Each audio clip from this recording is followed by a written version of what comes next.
Last lecture में हम लोगों ने ड्यूटी एंड डेल्टा का जो रिलेशन था उसको एक बार अच्छे से समझ लिया था, ठीक है। तो क्या था, देखिए ड्यूटी और डेल्टा का रिलेशन अगर मैं बात करूं तो अपना लिखेंगे अपन relation between duty and delta, relation between duty and delta, ठीक है। तो देखो क्या था ये रिलेशन, ड्यूटी एंड डेल्टा, और साथ में अगर मैं ये भी लिख सकता हूं इस जगह पर कि base period, duty delta and base period, generally मैं क्या कहता हूं, the relation between the duty and delta, इन दोनों के बीच में मुझे रिलेशन समझना है। अब देखो रिलेशन मेरा क्या था, आपको याद होना चाहिए कि delta was equals to 8.64 into B upon D, यानी कि ड्यूटी, ठीक है। ये अपना फॉर्मूला था सिंपल। यहां पे अगर मैं बात कर रहा हूं तो देखें बी अपना क्या था, B was waste period, B was waste period, ठीक है। और इसकी यूनिट क्या थी, किस में मेजर कर रहे थे अपन, डेज के अंदर, नंबर ऑफ डेज के अंदर अपन इसको मेजर कर रहे थे, ठीक है। पहला पार्ट क्या था आपका बेस पीरियड, और बेस पीरियड को अपन किस में मेजर कर रहे थे, डेज के अंदर मेजर कर रहे थे, पहला पार्ट ये था। दूसरा अगर मैं बात करूंगा दैट वाज डी, और डी क्या था अपना, डी वाज ड्यूटी, ड्यूटी, और ड्यूटी को हम किस में रिप्रेजेंट करते हैं, दैट इज हेक्टेयर पर क्यूमेक में, ठीक है। हेक्टेयर पर क्यूमेक के अंदर अपन रिप्रेजेंट करते हैं किसको, ड्यूटी को। और अगर बात करें डेल्टा की तो डेल्टा क्या है अपना, डेल्टा इज को मेजर करते हैं अपन किसके अंदर, delta is measured in metre और सेंटीमीटर, ठीक है। तो सिंपल सा एक रिलेशन अपन ने निकाला था, relation between duty and delta is delta equals to 8.64 B upon D, और यहाँ पर बी क्या है आपका बेस पीरियड, डी क्या है आपका ड्यूटी, डेल, और डेल क्या है आपका डेल्टा, और ये किस के अंदर मेजर होगा, बेस पीरियड आपका मेजर होगा डेज के अंदर, जो ड्यूटी है वो आपकी मेजर होगी हेक्टेयर पर क्यूमेक के अंदर, एंड डेल्टा आपका मेजर होगा मीटर या सेंटीमीटर के अंदर, ठीक है। अपने को पता चल चुका है, ठीक है। अब अगर मैं बात करूं यहां पर कि भाई बेस पीरियड क्या था, अपन सारी चीजों के बारे में बात कर लेते हैं। देखें तो बेस पीरियड होता है अपना फर्स्ट वाटरिंग और लास्ट वाटरिंग, ठीक है। फर्स्ट वाटरिंग और लास्ट वाटरिंग जो होती है उन दोनों के बीच का जो पीरियड होता है, फर्स्ट वाटरिंग सबसे पहले जो वाटरिंग की जाती है सीड को अपने को सोइंग करने के बाद, और जो हार्वेस्टिंग से पहले लास्ट वाटरिंग होती है, उन दोनों के बीच का जो पीरियड होता है that is called the base period, ठीक है। उसको अपन क्या कहते हैं, बेस पीरियड कहते हैं। और अगर मैं बात करूंगा डेल्टा की, तो डेल्टा अपन ने क्या बताया था कि टोटल बेस पीरियड में, यहां से तीनों को रिलेशन अगर मैं बात करूं कि तीनों को ही इस फॉर्मूले में क्यों यूज में किया गया, तो सिंपल सा एक टर्म आपको पता होनी चाहिए, इसलिए किया गया है क्योंकि जो इस टोटल बेस पीरियड है, यानी कि फर्स्ट वाटरिंग से लेके लास्ट वाटरिंग तक जो आपका पीरियड होता है that is called the base period. और इस टोटल बेस पीरियड में कितनी डेप्थ मेंटेन की गई है through out the base period for the growth of any crop, तो उसको हम क्या कहते हैं, तो जो डेप्थ मेंटेन की गई है वाटर की, यानी कि इरिगेटेड वाटर की जो डेप्थ मेंटेन की गई है for the growth of any plant और एनी क्रॉप, तो उसको अपन क्या कहेंगे फिर, that is called the delta. और फिर उसके बाद मैंने बात की थी ड्यूटी क्या होती है, तो ड्यूटी क्या है अपनी, मैंने बताया था इसको सिंपली अपन एरिया अपॉन डिस्चार्ज की टर्म में समझ सकते हैं। देन उसके बाद मैंने ये बताया था कि कितनी नंबर ऑफ हेक्टेयर जमीन को, the what number of hectare of area can be irrigated at the rate of 1 metre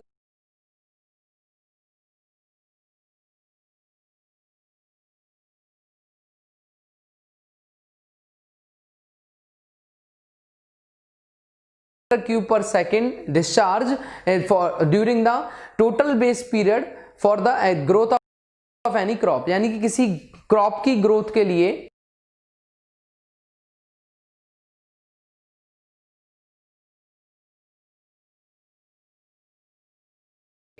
through out the base period, यानी कि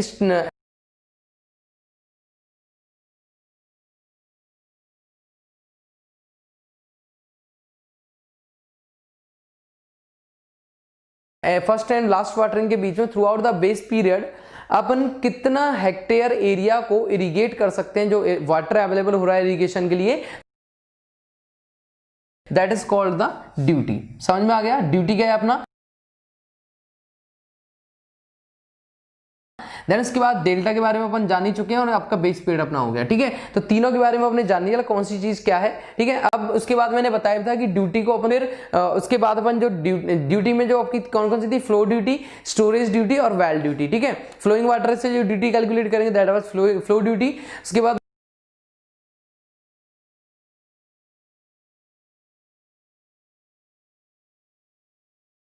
स्टोरेज वाटर से जो ड्यूटी कैलकुलेट करेंगे दैट वाज स्टोरेज ड्यूटी, और irrigation कौन सा होगा आपका, स्टोरेज इरिगेशन, ठीक है। और जो आपका तीसरा दैट वाज वेल इरिगेशन, कहेंगे वेल ड्यूटी, यानी कि वेल वाटर से जो आप ड्यूटी को कैलकुलेट कर रहे हैं that is called the well duty, ठीक है। तो और उसमें कौन सी इरिगेशन होगी, उसमें आपकी लिफ्ट इरिगेशन थी। तो इन सब के बारे में बात करता था। देन उसके बाद फ्लो ड्यूटी को अपने 4 तरीके फैक्टर, यानी कि 4 तरीके के अलग सब डिवीजन किया था। तो ये सभी जो अपने किया है उसके अकॉर्डिंग मैं क्या कर रहा हूं, यहां पर आपके सामने मैंने 3 न्यूमेरिकल्स हैं आपके, तो first numerical this one, second this one and third this one, ठीक है, फॉर प्रैक्टिस पर्पस, ताकि अपने को एग्जाम में देखिए यहां से जो भी क्वेश्चन आते हैं एग्जाम में वो कभी टफ नहीं मिलेंगे आपको, टफ क्वेश्चन कोई सा भी नहीं आएगा आपका। डायरेक्टली क्या होगा, जनरली आपसे फॉर्मूला बेस्ड क्वेश्चन पूछा जाएगा, लेकिन कई बार क्या होगा, यदि आप इसकी प्रैक्टिस नहीं करेंगे क्वेश्चन की, तो क्या होगा, टर्म के अंदर थोड़ा सा आप क्रिटिकल हो जाएगा आपके लिए और वहां पे फंस जाओगे एग्जाम के अंदर, ठीक है। तो इसीलिए मैं प्रैक्टिस आपको 3 ये क्वेश्चंस हैं, कुछ और क्वेश्चंस की प्रैक्टिस करेंगे, लेकिन पहले मैं ओनली बेसिक क्वेश्चन की प्रैक्टिस से स्टार्ट करना चाहता हूं, ठीक है। तो देखिए बेसिक क्वेश्चन की जो प्रैक्टिस होगी उसमें सबसे पहला अपन क्वेश्चन देख लेते हैं, उसको स्टार्ट करते हैं, ठीक है। तो देखिए सबसे पहला क्वेश्चन आपको दिया गया, गिवन क्या है, गिवन है आपको if duty of the crop is, duty आपको दी गई है दैट इज 432 हेक्टेयर पर क्यूमेक, ठीक है। मैंने आपको बताया था कि ड्यूटी को हम किस में कैलकुलेट करते हैं, हेक्टेयर पर क्यूमेक के अंदर कैलकुलेट करते हैं, ठीक है। दूसरा अपना क्या गिवन है, the base period of the crop is 100 days, base period कितना गिवन है आपको, 100 डेज गिवन है। लास्ट लिखा हुआ है calculate the data of the calculate the delta of the crop, अपने को क्रॉप का क्या कैलकुलेट करना है, डेल्टा कैलकुलेट करना है, ठीक है। तीनों चीजें आपको दो जो इंफॉर्मेशन है गिवन है, और आपसे तीसरी एक इंफॉर्मेशन से आपसे पूछा जाने की डेल्टा, जो मैंने ब्लैक से अंडरलाइन यानी कि ब्लैक मार्कर से जो मैंने अंडरलाइन किया है वो तीनों ही अपने पास मेन इंफॉर्मेशन है, ठीक है। 2 गिवन है और एक अपने को फाइंड आउट करनी है। तो मैं यहाँ पर क्वेश्चन स्टार्ट कर देता हूं, इसका आंसर देखें, ठीक है। तो देखिए सबसे पहला जो आंसर होगा अपना आंसर 1, अब देखिए आंसर 1 सबसे पहली बात मैं करूंगा गिवन क्या क्या डाटा है, ठीक है। तो मैं लिखूंगा यहाँ पर गिवन डाटा, तो गिवन डाटा देख लेते हैं एक बार क्या क्या गिवन है। सबसे पहला तो आपका गिवन है crop is the duty of the crop, तो ड्यूटी आपको डी आपको क्या गिवन है, that is given as 432 hectare पर क्यूमेक, ठीक है। हेक्टेयर पर क्यूमेक में क्या गिवन है आपको, ड्यूटी गिवन है, ठीक है। सिंपल सा कौन सा एक जो दिया हुआ है आपका। दूसरी अगर बात करूं देखो हेक्टेयर ड्यूटी आपको गिवन है 432 हेक्टेयर पर क्यूमेक, जो कि लिख दिया मैंने। देन इसके बाद आपको क्या गिवन है, बेस पीरियड, ठीक है। नेक्स्ट मैंने लिखा बेस पीरियड, यानी कि 20 से रिप्रेजेंट करते हैं बेस पीरियड, बेस पीरियड यानी कि फर्स्ट वाटरिंग और लास्ट वाटरिंग के बीच का समय। तो ये अपने को क्या गिवन है, base period is given as number of days में इसको कैलकुलेट करते हैं, that is given as 100 days, ठीक है। कितना गिवन है अपने को, 100 डेज गिवन है, क्लियर सी बात है। दूसरी बात समझते हैं अपन, 100 डेज हो गया। Calculate the data of the delta of the crop, अपने को कैलकुलेट क्या करना है, delta of the crop, delta यानी कि डेल्टा अपने को क्या करना है, कैलकुलेट करना है इस जगह पर। सिंपल सा कॉन्सेप्ट है। तो अब देखें सॉल्यूशन के लिए मैं क्या लिखूंगा, यहां पर अपन जानते हैं कि relation between delta and duty, duty and delta के बीच में क्या रिलेशन होता है उसको अपन एक बार देखते हैं। देन इससे फाइंड आउट करेंगे अपन क्या बात, डेल्टा फाइंड आउट करेंगे, क्योंकि अपने क्वेश्चन में डिजाइड क्या आपने पूछा गया, डेल्टा पूछा गया। तो देखते हैं वैल्यू एक बार पुट करते हैं अपन, जो फॉर्मूला होता है अपना। अच्छा अपन सेंटीमीटर में लेके चल रहे हैं फॉर्मूले को, सेंटीमीटर में एक बार आंसर निकालेंगे, या फिर आप मीटर में भी निकाल सकते हैं, ऐसा कोई जरूरी नहीं है, ठीक है। तो मैं यहाँ पे लिखूंगा जो डेल्टा का जो फॉर्मूला होता है that is equals to 864 into B upon B यानी बेस पीरियड अपॉन डी, ठीक है। सिंपल ये फॉर्मूला अपना होता है, क्या होता है 864 इंटू बी अपॉन डी आपका फॉर्मूला है। अब क्या करेंगे, इसमें वैल्यूज को पुट करेंगे, आंसर अपने को फाइंड आउट करना है। तो डेल्टा मैंने पुट किया 864, देखें बेस पीरियड कितना किया मैंने 100 डेज, मैंने 100 पुट कर दिया अपॉन डी यानी कि ड्यूटी अपनी कितनी गिवन है अपने को 432 अपने को गिवन है, 432 गिवन है, ठीक है। क्या करेंगे आप 432 से अपना 432 क्या हो जाएगा 864 कितनी टाइम कैंसिल होगा, 2 टाइम्स कैंसिल हो जाएगा। तो यहां पर अगर मैं बात करूंगा डेल्टा की, तो डेल्टा अपने को क्या मिलेगा, that will be equals to 200 centimetre is the correct answer for this question, ठीक है। समझ में आ गया होगा क्या किस तरीके से मैंने कैलकुलेट किया है, क्या मेरा आंसर निकल के आया, बहुत ही सिंपल तरीके से निकाला है मैंने, ठीक है। और जनरली आपको बेसिकली जो छोटे एसएससी जेईई एई एग्जाम्स के प्री एग्जाम्स में ईएस के जो कुछ एक साल पहले के प्रीवियस ईयर की बात करूंगा, तो ये इसी टाइप के क्वेश्चन आपको देखने को मिलते थे वहां पर, ठीक है। तो आपका ये वाला जो क्वेश्चन मैंने किया है ये इजीली आपके माइंड में सेट हो जाना चाहिए। तो फर्स्ट क्वेश्चन आपको क्लियर हो गया होगा, ठीक है। अगर मैं सेकंड क्वेश्चन की बात करता हूं, सेकंड का आंसर देखते हैं अपन। फर्स्ट क्वेश्चन क्लियर है, डी आपको गिवन था, बी आपको गिवन था 100 डेज यानी कि बेस पीरियड, डेल्टा आपका ड्यूटी आपको गिवन है, डेल्टा आपसे पूछा है, रिलेशन ड्यूटी और डेल्टा के बीच में मैंने लगाया, यहां से मैंने बी की वैल्यू पुट की, गिवन जो है डी की वैल्यू मैंने पुट की, दोनों ही वैल्यू को पुट करने के बाद डेल्टा की वैल्यू फाइंड आउट कर चुका हूं, that is 200 centimetre, it is the correct answer for this question. समझ में आ गया? तो ओके, चलिए अपन आगे करते हैं अपन दूसरा वाला क्वेश्चन इसका, ठीक है। दूसरे क्वेश्चन को भी देखें, इसी तरीके का है, थोड़ा अपन प्रैक्टिस के लिए, और दूसरा किस तरीके से कैलकुलेट किया जाता है, थोड़ा सा वेरिएशन आएगा क्वेश्चन के अंदर, धीरे धीरे अपन समझ रहे हैं, ठीक है, सब्जेक्ट को कॉन्सेप्ट के अकॉर्डिंग। तो देखो दूसरा आपका पार्ट क्या किया मैंने, that is if duty of the if delta of the wheat is, wheat यानी कि जो गेहूं होते हैं, तो delta of the wheat is 34.56 centimetre. तो गिवन डाटा को मैं साथ साथ लिखता चलता हूं, देखें, या फिर एक बार समझ लेते हैं, देन उसके बाद अपन डाटा लिख के देन उसके बाद आंसर करेंगे। डेल्टा आपको गिवन है 34.56 सेंटीमीटर, ठीक है, 34.56 centimetre, and it's base period is 160 days. Base period कितना दिया हुआ है, that is given as 160 days आपको बेस पीरियड दिया गया। Then calculate the outlet factor, ठीक है, अपने को क्या निकालना है, आउटलेट फैक्टर। तो अपन पहले क्या करते हैं, यहाँ पर जो गिवन डाटा है उसके बारे में अपन डिस्कस कर लेते हैं। तो देखो क्या गिवन है अपने को, गिवन डाटा क्या क्या गिवन है देखते हैं एक बार। Delta of the wheat is, तो मैंने लिखा नेम ऑफ क्रॉप, सबसे पहले नेम ऑफ क्रॉप, तो अभी नेम ऑफ क्रॉप से अपने को तो कोई मतलब नहीं है, इसका मैं नाम लिख देता हूं, दैट इज व्हीट, ठीक है। देन उसके बाद लिखा हुआ है नेम ऑफ क्रॉप हो गया अपना व्हीट, देन उसके बाद बेस पीरियड लिखा हुआ है, गिवन है अपने को बेस पीरियड, क्या गिवन है देखते हैं, base period is 160 days, base period अपने को गिवन है, that is value of B, ये गिवन है अपने को, बेस पीरियड अपने गिवन है, name of the crop wheat है, और दूसरी चीज आपको गिवन है डेल्टा ऑफ द व्हीट, ठीक है। तो मैंने निकाला डेल्टा ऑफ द व्हीट, तो डेल्टा की वैल्यू क्या गिवन है अपने को, that is given as 34.56 centimetre, ये अपने को दोनों वैल्यूज गिवन है, ठीक है। अपने से पूछा गया है, क्या गया है, आउटलेट फैक्टर अपने से पूछा गया है इस जगह पर। तो देखो सिंपल सा अपन कॉन्सेप्ट, सिंपल से एक अप्रोच लगाते हैं। अप्रोच में होगा क्या, सिंपल सी क्या अप्रोच है आपकी, आउटलेट फैक्टर होता क्या है। अब अपने को आउटलेट फैक्टर पता होगा तो अपन कैलकुलेट कर पाएंगे ना, लेकिन अगर आपने इस क्वेश्चन की प्रैक्टिस की तो एग्जाम में जाने के बाद आपको एक बार भी आपको सोचने की जरूरत नहीं पड़ेगी कि क्या होता है आउटलेट फैक्टर। देखो मैंने बात करी थी कि ड्यूटी के बारे में, ड्यूटी अपना क्या था कि पर यानी कि 1 मीटर क्यूब पर सेकेंड के डिस्चार्ज के रेट पर कितने हेक्टेयर ऑफ फील्ड को अपन इरिगेट कर सकते हैं for the complete base period during the growth of any crop, ठीक है। तो अब उसके बाद मैंने बताया था type of duty, that was flow duty, storage duty, well duty, और उसके बाद फ्लो ड्यूटी को मैंने 4 पार्ट में, 4 फैक्टर्स में, यानी कि 4 अपने जो सब ड्यूटीज में डिवाइड किया था। तो उनमें से जो 4 में से जो फैक्टर था अपना आउटलेट फैक्टर था, यानी कि आउटलेट फैक्टर भी एक तरीके की ड्यूटी हुई, क्योंकि ड्यूटी का ही क्या है, टाइप है। तो एक तरीके से मैं सिंपल लिख सकता हूं ये भी क्या है, आपकी ड्यूटी है, ठीक है। अब ड्यूटी को कैलकुलेट करना बड़ा सिंपल है, ये अपने को फाइंड आउट करना है। तो मैंने क्या किया, रिलेशन लगाया। रिलेशन क्या होता है अपना कि डेल्टा इक्वल्स टू 864, सेंटीमीटर में वैल्यूज है तो सेंटीमीटर में लेकर अपन चल लेते हैं, ठीक है। 864 बी अपॉन डी, ये अपने को क्या है, गिवन है डाटा आपको, ठीक है। मैं लिख दिया 864 बी अपॉन डी, ये आपकी वैल्यू है। तो उसके बाद मैं सारी की सारी वैल्यू पुट कर देता हूं। मुझे निकालना क्या है, मुझे निकालनी है ड्यूटी। तो मैं डी की वैल्यू पुट करूंगा तो डी इक्वल्स टू क्या हो जाएगा, 864 इंटू बी अपॉन डेल्टा, ठीक है। समझ में आ गया कि मैंने क्या पुट कर दिया, 864 into B upon delta put कर दिया। अब यहां से वैल्यू पुट कर देते हैं और आंसर फाइंड आउट कर लेते हैं इसका।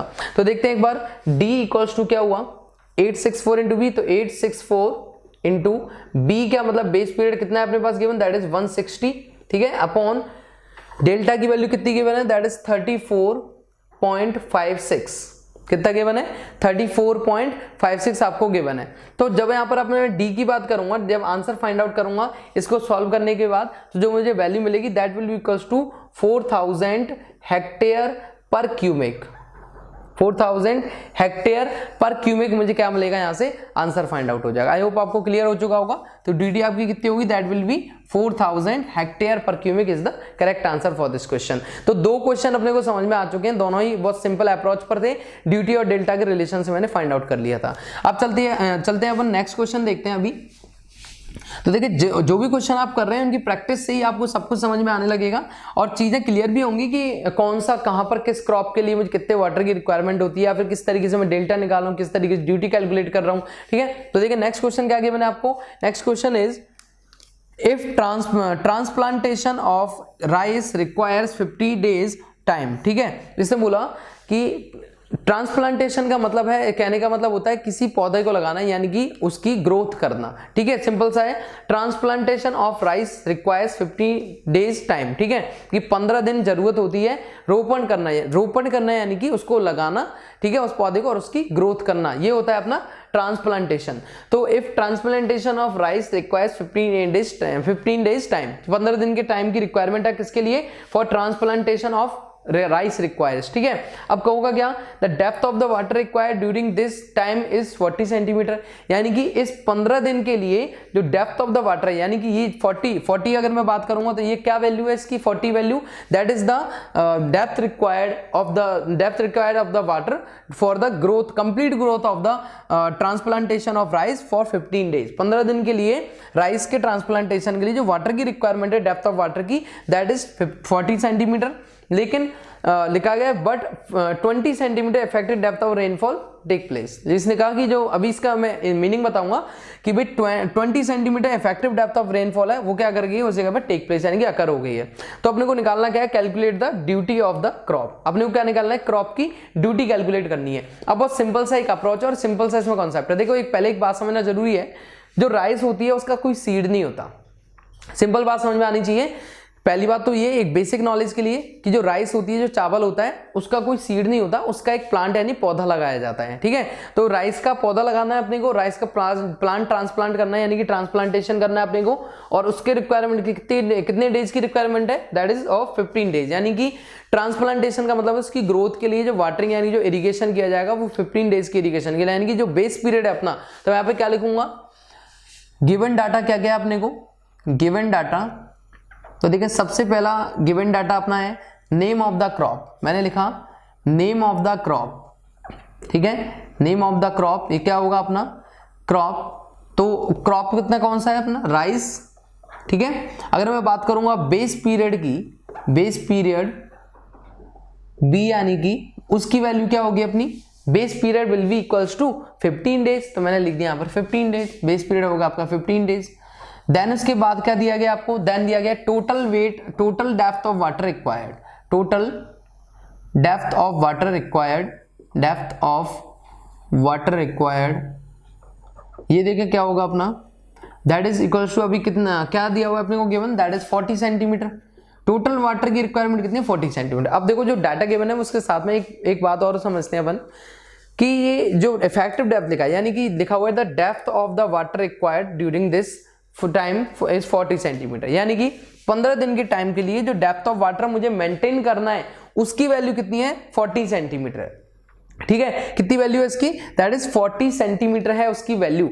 अब but 12 centimetre effective depth of rainfall. अब देखो इफेक्टिव डेप्थ ऑफ रेनफॉल क्या होती है? मान लिया कि अपने को 40 सेंटीमीटर टोटल वाटर की डेप्थ चाहिए for the complete growth of any plant. किसी भी प्लांट के टोटल कंप्लीट ग्रोथ के लिए मुझे 40 सेंटीमीटर डेप्थ चाहिए मुझे वाटर, ठीक है, कंप्लीट ग्रोथ के लिए। लेकिन अब क्या हुआ? बारिश हो गई, ठीक है। अब मुझे तो ये कौन सा सब्जेक्ट पढ़ रहा हूं मैं? इरिगेशन पढ़ रहा हूं। मुझे तो इरिगेशन कैलकुलेट करना है, यानी कि इरिगेशन के लिए कितने पानी की रिक्वायरमेंट होगी, कितनी ड्यूटी की रिक्वायरमेंट होगी, कितना डेल्टा आएगा, कितना बेस पीरियड होगा, मुझे तो ये कैलकुलेट करना है। मुझे वाटर जो है, अब नॉन यूनिफॉर्म अपना सिस्टम है इंडिया के अंदर, तो मुझे तो जो वाटर है उससे कोई मतलब नहीं है। लेकिन फिर भी क्या हुआ? But 12 centimetre effective depth of rainfall take place, यानी कि बारिश हुई और उस बारिश की वजह से इस 40 में से 12 सेंटीमीटर की जो डेप्थ थी उसको कवर कर लिया गया। समझ में आ रहा होगा? यानी कि 12 सेंटीमीटर की डेप्थ को, इफेक्टिव डेप्थ जो डेप्थ ऑफ वाटर है उसको कवर कर लिया गया किससे? 40 सेंटीमीटर से। तो देखेंगे इफेक्टिव डेप्थ क्या होती है? इफेक्टिव डेप्थ वाटर की वो डेप्थ होती है जो कि रेनफॉल की वजह से रिक्वायर्ड डेप्थ की वैल्यू को कम कर देती है। यानी कि टोटल डेप्थ रिक्वायर्ड थी 40 और बारिश हो गई तो 12 सेंटीमीटर तो अपना बारिश ने काम कर दिया। अब बचे कुचे के लिए मुझे क्या करना है? काम करना है। कि बचा कुचा कितना, इसमें से जो भी वैल्यू 40 में से 12 करने के बाद, जो माइनस करने के बाद जो वैल्यू बचेगी मुझे तो उसके लिए करना है ना इरिगेशन। वाटरफॉल यानी कि जो रेनफॉल हुई है उसका जो पानी आया वो तो मेरे लिए डायरेक्ट यूज में आ रहा है, फील्ड में डायरेक्ट यूज में ले दिया जाएगा, लेकिन बचा कुचा जो वैल्यू बच जाएगी अब 40 में से, उस वैल्यू के लिए मुझे क्या करना पड़ेगा, इरिगेशन सिस्टम के थ्रू, किसी भी एक सिस्टम के through, lift irrigation, flow irrigation, जो भी इरिगेशन सिस्टम होगा उसके थ्रू मुझे क्या करना पड़ेगा, अपने फील्ड को, अपनी क्रॉप को इरिगेट करना पड़ेगा। ठीक है, तो मैंने यहाँ पे क्या लिखा, total depth of water required is 40 centimetre, और देन इसको लिखेंगे इफेक्टिव डेप्थ ऑफ रेनफॉल। क्या है आपका effective depth of rainfall, effective depth of rainfall ये कितना है अपना, rainfall is given as 12 centimetre. कितना गिवन है आपको, 12 सेंटीमीटर आपको गिवन है। Effective depth of rainfall is given as 12 centimetre. अब आगे देखते हैं अपन क्या होगा कि अगर मैं बात करूंगा डेप्थ ऑफ वाटर रिक्वायर्ड, यानी कि depth, actual depth of net required depth of water, बारिश के पानी ने क्या किया, इतना 12 सेंटीमीटर रिक्वायरमेंट को क्या कर दिया, कम कर दिया। ठीक है, करना इफेक्टिव डेप्थ क्या करता है, मैंने अभी बताया है कि ये टोटल जो वाटर रिक्वायरमेंट है उसकी वैल्यू को कम कर देता है, रेनफॉल की इफेक्टिव डेप्थ। ठीक है, तो मैंने क्या लिखा, 12 है, तो अगर मैं यहाँ पे लिखूंगा net required depth of water, net required depth of water, ये अपना कितना हो जाएगा, 40 minus 12 that is equals to 28 centimetre. समझ में आ रही होगी बात, क्या होगा कि ये जो वैल्यू होगी net required depth of water will be equals to 40 minus 12 यानी कि 28 सेंटीमीटर आपकी वैल्यू होगी। अब इसमें क्या करेंगे अपन, 28 डेज यानी कि 28 सेंटीमीटर, ये अपना क्या हो गया, एक तरीके से मैं बात करूंगा तो ये अपना डेल्टा हो गया है। ठीक है, क्या हो गया अपना, ये डेल्टा हो गया अपना। ठीक है, तो डेल्टा मेरे पास आ गया, मेरे पास बेस पीरियड आ गया मेरे पास, तो मुझे कैलकुलेट क्या करना है, मुझे कैलकुलेट करना है ड्यूटी ऑफ द क्रॉप। क्या लिखा है लास्ट में, calculate duty of the crop, मुझे कैलकुलेट करना है। तो मैं क्या करूंगा, कैलकुलेट तो मैं लिखूंगा लास्ट में ड्यूटी ऑफ द क्रॉप, ये मुझे कैलकुलेट करना है। ठीक है, फॉर्मूला अपन लगाते हैं, आंसर फाइंड आउट करते हैं। तो मैंने फॉर्मूला लगाया कि डेल्टा यानी duty equals to 864 into B upon delta, ये क्या है आपका फॉर्मूला होता है। ठीक है, फॉर्मूले में वैल्यू पुट करते हो और आंसर फाइंड आउट करते हो। तो मैंने क्या किया, 864 इंटू बी, अच्छा बी कितना दिया हुआ है, दैट इज 150, तो मैंने लिखा सॉरी 15, मैंने लिख दिया 15 अपॉन इसकी डेल्टा की वैल्यू कितनी की मैंने 28 सेंटीमीटर में, इसलिए मैंने 864 लिया। कितना आ गया वैल्यू 28। जब मैं इसको वैल्यू को कैलकुलेट करूंगा तो मुझे जो ड्यूटी की जो वैल्यू मिलेगी that will be equals to 462.85 hectare पर क्यूबिक। समझ में आ गया, क्या मिलेगी मुझे वैल्यू 462.85 हेक्टेयर पर क्यूबिक, ये मेरे को वैल्यू मिलेगी। ये अब कहेंगे सर ये क्यूबिक तो आपका मीटर क्यूब पर सेकंड में है, बिल्कुल मीटर क्यूब पर सेकंड में, क्योंकि मैंने इस सेंटीमीटर को लास्ट में जाके किस में चेंज कर दिया, तभी ये वैल्यू पॉइंट में आ रही है। ठीक है, किस में चेंज कर दिया अपन ने, हेक्टेयर पर क्यूबिक के अंदर चेंज कर दिया है। तो ये क्या हो जाएगा मेरे पास, डिजायर्ड यहां पर आंसर हो जाएगा। तो इन 3 क्वेश्चनों से आपको हेल्प मिली होगी, ये तीनों ही थोड़ा थोड़ा इनमें वेरिएशन आ रहा है, और थोड़े थोड़े वेरिएशन से ही आपको क्वेश्चन को समझने में, वेरिएशन जरूरी है क्वेश्चंस में, एक तरीके के क्वेश्चन में कराऊंगा तो आप भी एक्सेप्टेबल नहीं होंगे, दूसरी चीज आपको कोई फायदा भी नहीं होगा। ठीक है, इसलिए मैंने वेरिएशन को साथ में रखते हुए मैंने आपको क्वेश्चन कराए, और यहाँ तक जो अभी अपने क्वेश्चन किए बहुत ही आसानी से आपको समझ में भी आ गए होंगे, और इजीली आप अप्रोच के अकॉर्डिंग आप एग्जाम में आप फेस भी कर पाएंगे इनको। देखिए अब अपना नेक्स्ट क्वेश्चन क्या है, ड्यूटी एंड डेल्टा से रिलेटेड ही क्वेश्चन है। देखिए लेकिन ये डिफरेंट है, जो अपने अभी 3 जिससे पहले जो अपने 3 न्यूमेरिकल्स किए हैं ये उससे टोटली डिफरेंट है, और यहाँ पर जो अपना प्रोसीजर है कहूँगा, जो अप्रोच लगने वाली है वो बहुत ही डिफरेंट है एकदम। ठीक है, आपको समझ में भी आएगा और आपको बहुत ही इंटरेस्टिंग लगेगा क्वेश्चन। देन इसके बाद आपको बहुत सारी कन्फ्यूजन्स क्लियर होंगी कि किस तरीके से इस टाइप का अगर कोई क्वेश्चन आएगा तो कैसे डील किया जाएगा। तो सबसे पहले देखिए बात कर रहा हूँ मैं कि एक ट्यूबवेल दी गई है, मतलब एक ट्यूबवेल के बारे में बताया गया यहाँ पर कि a tubewell has discharge of 4 metre cube पर आवर। ठीक है, यानी कि जो एक ट्यूबवेल है उसका डिस्चार्ज दिया गया 4 मीटर क्यूब पर आवर है, एक आवर में जो 4 मीटर क्यूब का डिस्चार्ज प्रोड्यूस कर रही है विद 20 आवर्स वर्किंग। ठीक है, इन ईच डे, और एक दिन में टोटल कितना आवर वर्क कर रही है, वो 20 आवर्स वर्क कर रही है। ठीक है, दूसरा दिया गया है calculate the area required which can be irrigated by tubewell if it is operated for 28 days. इसने बोला कि अगर उस ट्यूबवेल को 20 डेज के लिए ऑपरेट किया जा रहा है तो कितने एरिया को कैलकुलेट यानी कितने एरिया को इरिगेट किया जा सकता है। तो मेरे को जो पूछा गया है क्वेश्चन में वो क्या पूछा गया है, एरिया रिक्वायर्ड पूछा गया है, यानी कि एरिया की वैल्यू यहां से पूछी गई है क्वेश्चन के अंदर। तो यहाँ पे नेक्स्ट देखें क्या निकाला गया है, by tubewell if it is operated for 28 days, कितने दिए गए आपको 28 डेज के लिए वर्क करना है। तो और लास्ट में दिया गया if the depth of the water required is 7 centimetre, जो डेप्थ ऑफ वाटर रिक्वायर्ड है कितनी आपकी 7 सेंटीमीटर है। तो क्वेश्चन आप देखें जैसे ये क्वेश्चन आया अपने क्या लगेगा कि अपना जो रिलेशन है ड्यूटी और डेल्टा के बीच में वो तो यहाँ पर कहीं एप्लीकेबल लग ही नहीं रहा देखने से, तो मुझे क्या करना पड़ेगा, क्वेश्चनों के एक ट्रिक अपनानी पड़ेगी, कुछ एक नया अप्रोच देखनी पड़ेगी जिसके थ्रू मैं इसको कैलकुलेट, यानी कि अब मुझे कोई एक और नया मेथड सोचना पड़ेगा जिससे मैं कैलकुलेट कर पाऊंगा एरिया को। तो सिंपल सी देखें ना ही मेरे पास कोई फॉर्मूला है एरिया का, ठीक है। तो अब देखें लेकिन अपन सिंपल सी एक बात जानते हैं, कल इससे पहले जो लेक्चर था उसमें मैंने जब ड्यूटी और डेल्टा के बीच में रिलेशन निकालना बताया था तो वहां मैंने दो तरीके से वॉल्यूम को कैलकुलेट करना बताया था, ठीक है। वॉल्यूम ऑफ वाटर को कैलकुलेट करने का तरीका बताया था, उसी वॉल्यूम ऑफ वाटर के कैलकुलेशन के अकॉर्डिंग मैं यहाँ पर डिस्कस करने वाला हूँ। तो देखें जो सबसे पहले गिवन डाटा है पहले उसके बारे में डिस्कस करते हैं, देन उसके बाद क्वेश्चन स्टार्ट करेंगे। तो सबसे पहले मैं यहाँ पे लिखता हूँ गिवन डाटा। गिवन डाटा क्या क्या है उसको देख लेते हैं एक बार। तो गिवन डाटा ये है कि एक ट्यूबवेल है और उस ट्यूबवेल में क्या क्या दिया गया है, डिस्चार्ज ऑफ ट्यूबवेल। तो देखते हैं अपन डिस्चार्ज ऑफ ट्यूबवेल, ठीक है। ये अपने को कितना गिवन है, that is given as 4 metre cube पर आवर, ठीक है। 4 मीटर क्यूब पर आवर आपको क्या दिया गया है, डिस्चार्ज दिया गया है। और टोटल अगर बात करेंगे टोटल कितने with the 28 hours working in each day. तो वर्किंग जो कितनी है इसकी वर्किंग आपको दी गई है 20 आवर्स पर डे, अपन लिखेंगे इसको 20 आवर्स पर डे आपको वैल्यू दी गई है, ठीक है। देन उसके बाद calculate the area required which can be irrigated, ठीक है, ऑपरेटेड, और इसका ऑपरेशन पीरियड कितना दिया गया है, ऑपरेशन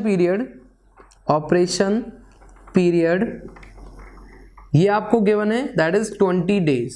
20 डेज तक आपको गिवन है, दिया गया है, ठीक है। 28 डेज तक का इसका ऑपरेशन पीरियड है। और लास्ट दिया गया depth of the water required, depth of water required ये आपको गिवन है 7 सेंटीमीटर, ठीक है, 7 सेंटीमीटर। ये सारा का डाटा आपको गिवन है, यानी कि एक ट्यूबवेल है वो 20 आवर एक दिन में वर्क करती है और कितने का डिस्चार्ज प्रोड्यूस करती है 4 मीटर क्यूब पर आवर का। और दूसरी चीज यहाँ पर जो 20 डेज टोटल 20 डेज के लिए इस ट्यूबवेल का मुझे एरिया कितना एरिया को इसने इरिगेट किया वो मुझे कैलकुलेट करना है। और डेप्थ ऑफ वाटर क्या गिवन है आपको 7 सेंटीमीटर, ठीक है। मैं लिख भी देता हूं, मुझे कैलकुलेट क्या करना है इस जगह पर, एरिया ऑफ इरिगेशन, यानी कि कितने एरिया को इरिगेट किया जाएगा विद इन 20 डेज, ठीक है। ये मुझे कैलकुलेट करना है, ये वाला पार्ट।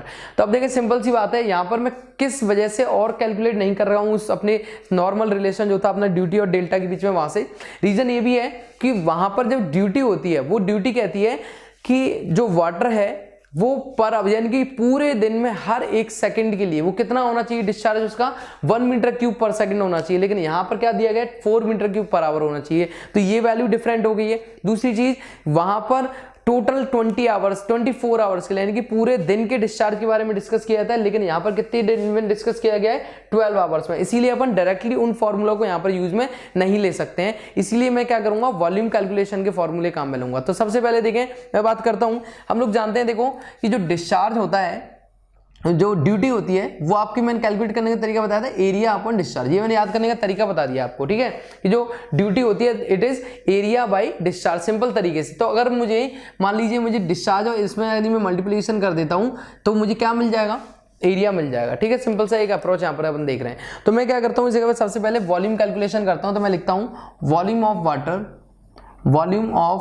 वाटर वो क्या होगा इस जगह पर, वॉल्यूम ऑफ वाटर में निकालना चाहूंगा तो डिस्चार्ज इनटू टाइम। देखिए मैंने बताया था वॉल्यूम कैसे निकालते हैं, क्यू बराबर क्या होता है आपका मीटर क्यूब पर सेकंड, ठीक है, इसकी यूनिट है। तो यदि मैं इस सेकंड का इंटू यानी कि टाइम का मल्टीप्लीकेशन अगर मैं कर दूंगा डिस्चार्ज के साथ तो क्या आंसर आएगा अपना मीटर क्यूब आएगा। तो मैंने कहा कि जो मीटर क्यूब है यानी कि वॉल्यूम जो है volume will be equals to discharge into time, ठीक है। तो क्या होगा डिस्चार्ज इनटू टाइम, ये क्या हो जाएगा आपका वॉल्यूम कैलकुलेशन हो जाएगा, यानी कि वॉल्यूम इस तरीके से फाइंड आउट कर सकते हैं अपन। तो मैंने यही काम यहाँ पर किया है। तो देखिए क्या होगा volume of water equals to discharge into time, discharge into time. तो देखिए यहाँ से क्या होगा अगर बात करूंगा डिस्चार्ज की, तो डिस्चार्ज कितना दिया गया है 4 मीटर क्यूब पर आवर, ठीक है 4 मीटर क्यूब पर आवर अपने को डिस्चार्ज दिया गया, लेकिन कितने डेज के कितने आवर्स के लिए दिया गया है 20 आवर्स के लिए। तो टोटल डिस्चार्ज कितना हो जाएगा 4 × 20, ठीक है कितना हो जाएगा 4 × 20। और टाइम यानी कितने टाइम के लिए दिया गया आपको, टाइम कितना दिया गया 20 डेज, तो मैं कर दूंगा यहाँ पर 20 साथ में, ठीक है। समझ में आ रही होगी बात कि मैंने क्या किया, ये सब बातें मैं पहले भी कर चुका हूं, ठीक है। ये सारी बातें जो अपन यहां पर कर रहे हैं ये सभी बातें अपन पहले भी कर चुके हैं, बस आपको समझने वाली बात है कि वॉल्यूम ऑफ वाटर जो है that is equals to discharge into time. कैसे कैलकुलेट किया है, डिस्चार्ज के फॉर्मूले से किया है कैलकुलेट। तो डिस्चार्ज इनटू टाइम, अगर मुझे डिस्चार्ज मिल गया ड्यूटी से इंटू करूंगा क्या मिलेगा, एरिया मिल जाएगा, ठीक है। तो देखें वॉल्यूम ऑफ वाटर क्या होगा, डिस्चार्ज इनटू टाइम। तो डिस्चार्ज कितना है 4, कितने आवर्स के लिए 20 आवर्स के लिए, कितने डेज के लिए 20 डेज के लिए। तो मैं कर दिया यहाँ पर वॉल्यूम ऑफ वाटर को यहाँ पे वैल्यू फाइंड आउट कर ली। तो यहाँ से इसको मैं इक्वेशन नंबर 1 दे देता हूँ, ठीक है इक्वेशन नंबर।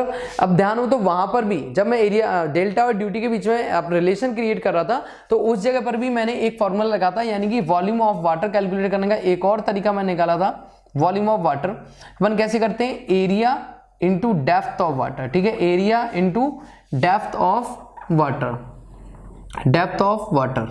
तो देखते हैं एक बार, देखो एरिया तो मुझे कैलकुलेट ही करना है, ठीक है, यानी कि ये भी वॉल्यूम की वैल्यू है, ये भी वॉल्यूम की वैल्यू है। तो एरिया तो मुझे कैलकुलेट करना ही है, तो मेरे पास है ही नहीं available, into depth of water देखें कितना गिवन है मेरे को, depth of water is 7 centimetre. तो इसको यदि मैं मीटर में चेंज करूंगा तो वैल्यू क्या आएगी 0.07 आ जाएगी इसकी वैल्यू। दोनों की वैल्यू समझ में आ गई है कि वॉल्यूम की वैल्यू क्या आई 4 × 20 × 20, और यहाँ से वॉल्यूम ऑफ वाटर में निकाला तो area into depth of water, ये भी एक दूसरा तरीका हो सकता है। तो मैंने वॉल्यूम को जब फाइंड आउट किया यानी कि area into depth of water में, तो एरिया तो मुझे कैलकुलेट करना है और डेप्थ ऑफ वाटर मुझे गिवन है 0.07। तो देखें इसको मैंने दे दिया इक्वेशन नंबर 2। अब क्या किया, equating the both equation, equating the both equation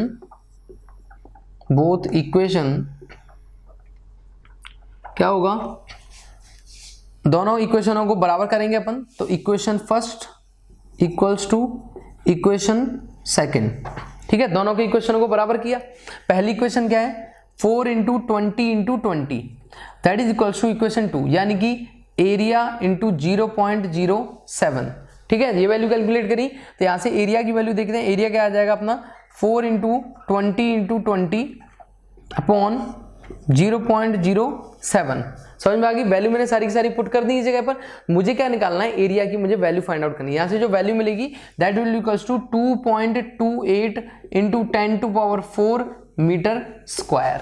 समझ में आ गई वैल्यू क्या है, अपने पास एरिया की वैल्यू निकल के 2.28 × 10⁴ मीटर स्क्वायर, ये अपने पास वैल्यू आ चुकी है। अब इस वैल्यू को ही अगर मैं हेक्टेयर में निकालना चाहूं तो अपन जानते हैं जब अपन हेक्टेयर से मीटर में चेंज करते हैं तो 10⁴ करते हैं, तो मीटर से हेक्टेयर में चेंज करने के लिए क्या करेंगे, इसको अपन इसको वैल्यू को चेंज कर देंगे 2.28 हेक्टेयर।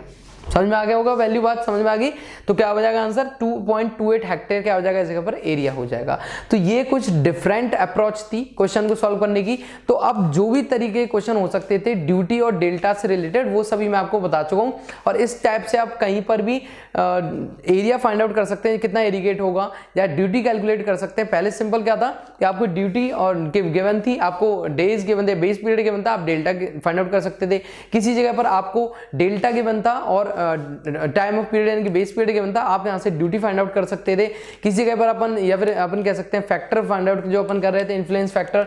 तो इस तरीके से अपन फाइंड आउट कर रहे हैं, और यहां पर मैंने कुछ अलग अप्रोच से बताया। यहाँ पर एरिया यानी कितना एरिया को अपन इरिगेट कर सकते हैं हेक्टेयर में, उसको कैलकुलेट कैसे किया जा सकता है अगर आपको ड्यूटी और डेल्टा का रिलेशन वहां पर थोड़ा सा क्रिटिकल लग रहा है तब, ठीक है। तो आई होप यहां तक क्वेश्चन समझ में आए होंगे। अभी अपन आगे और भी जो अपने बेसिक टर्म्स हैं जिन पे अपन चल रहे थे, उन्हीं बेसिक टर्म से रिलेटेड अपन जो प्रोसीजर है उसको आगे की तरफ देखेंगे, ठीक है।